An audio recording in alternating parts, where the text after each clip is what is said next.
பொம்மை முதலமைச்சரே, பொம்மை முதலமைச்சரே, பொம்மை முதலமைச்சரே, பொம்மை முதலமைச்சரே, உங்கள் பொய்முகத்தை தோளிருத்த காட்டாமல், தோல் உரித்தை காட்டாமல் ஓய மாட்டோம் என்று ஓய மாட்டோம் என்று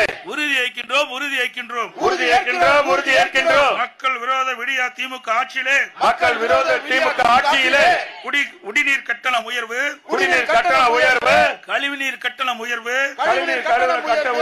சொத்து வரி உயர்வு, பால் விலை உயர்வு, மின் கட்டணம் 3 மடங்கு உயர்வு, வரி உயர்வுகளை திணித்து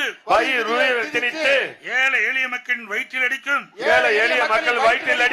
தந்திர மாடல், ஏமாற்று மாடல், திராவிட மாடல் ஆட்சியை வீட்டுக்கு அனுப்புவோம் என்று உறுதியேற்கின்றோம்.